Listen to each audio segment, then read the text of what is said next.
ఈ భాష్య రచన ప్రారంభిస్తూ ఆదిశంకరులు 3 ప్రార్థనా శ్లోకాలు చేశారు. మనం కూడా ఆ ప్రార్థనలు చేసుకుందాం. సచ్చిదానంద రూపాయ కృష్ణాయ క్లిష్టకర్మణే నమో వేదాంత వేద్యాయ గురవే బుద్ధిసాక్షిణి. అందామా బయటికి? సచ్చిదానంద రూపాయ కృష్ణాయ క్లిష్టకారిణి నమో వేదాంత వేద్యాయ గురవే బుద్ధిసాక్షిణి కృష్ణద్వైపాయనం వ్యాసం సర్వలోకహితేరదం వేదాబ్జ భాస్కరం వందే శమాదినిలయం మునిం సహస్రమూర్తే పురుషోత్తమస్య సహస్రనేత్రాననపాదబాహో సహస్రనామ్నాం స్తవనం ప్రశస్తం నిరుచ్యతే జన్మజరాదిశాంత్యై. ఈ 3 శ్లోకముల్లో మొదటి శ్లోకం పరమాత్మని, కృష్ణ పరమాత్మను ఉద్దేశించి చేసినటువంటి శ్లోకం. అంటే విష్ణు సహస్రం ద్వారా ప్రతిపాదింపబడుతున్న దైవం ఎవరో ఆయన మొదటి శ్లోకంలో స్తుతించారు. ఆయన ఎవరు? బ్రహ్మము. బ్రహ్మం యొక్క లక్షణం ఏమిటి? సచ్చిత్ ఆనందము. అలాంటి సచ్చిదానంద రూపుడైన కృష్ణుడు ఆయన అవతరించినప్పటికీ బ్రహ్మముగానే చెప్పబడుతున్నాడు.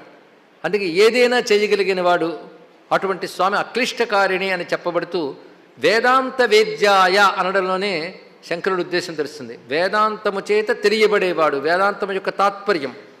ఆయన ఎందుకు ఆశ్రయిస్తున్నామంటే ఆయనే గురువు, ఆయనే బుద్ధికి కూడా సాక్షి అయినటువంటి పరమాత్మ. యో బుద్ధే పరతస్థ సహా అని చెప్పినట్లుగా అని పరమాత్మ ముందు నమస్కారం చేసి తర్వాత ఈ విద్యను అనుగ్రహించిన గురువుని నమస్కారం చేసుకోవాలి కదా. అది కృష్ణద్వైపాయనం వ్యాసం.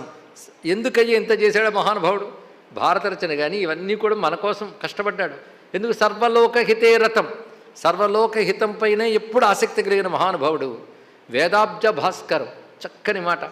ముడుచుకున్నటువంటి కమలం సూర్యుడు రాగానే వికసించి అందులో ఉన్న సర్వశోభలు తెలుస్తాయి. అలాగే వేదం అనే పద్మాన్ని వికసింపజేసిన సూర్యుడు వ్యాసుడు అన్నారు. ఎంత అద్భుతమైన విషయం. వ్యాసుడు లేకపోతే మొత్తం వేద విజ్ఞానం లభించేదా?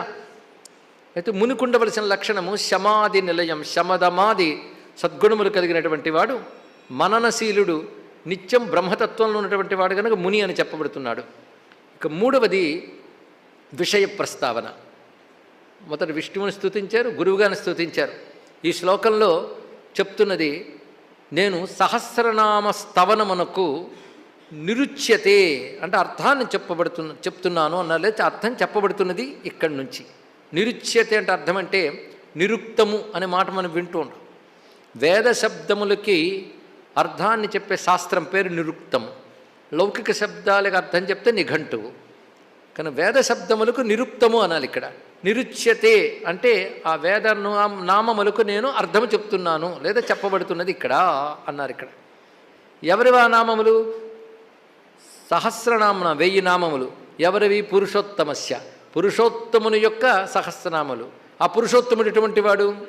సహస్రమూర్తే సహస్రనేత్ర ఆనన పాదబాహోహో అంటే సహస్రాక్ష సహస్రపాత్ అంటే పురుష సూక్తాది మంత్రములకు గమ్యుడైన వాడు ఎవడున్నాడో వాడు.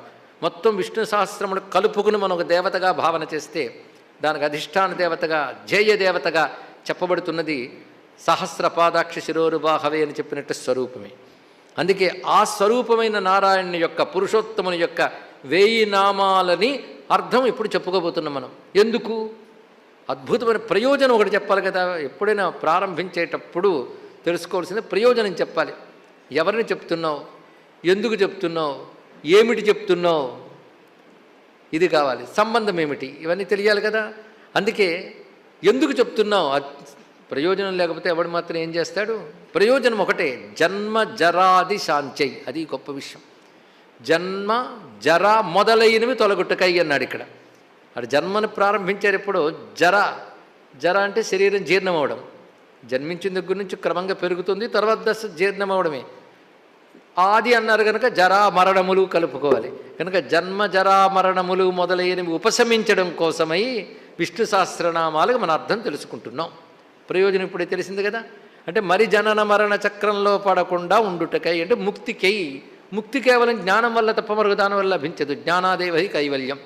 మిగిలినవన్నీ కూడా చిత్తశుద్ధికి వాటికి సహకరిస్తాయి తప్ప నేరుగా ముక్తి జ్ఞానం వల్లనే లభిస్తుంది. కనుక జ్ఞానం వల్ల ముక్తి లభించినప్పుడు సహస్రనామ నిరుక్తం వల్ల ముక్తి వస్తుందంటారేమిటైనా అంటే సహస్రనామ నిరుక్తం వల్ల జ్ఞానం లభిస్తుంది. ఆ జ్ఞానం నిరంతరం మననం చేసి నిధిధ్యాసనం వల్ల ముక్తి లభిస్తుంది అని దీని యొక్క తాత్పర్యం.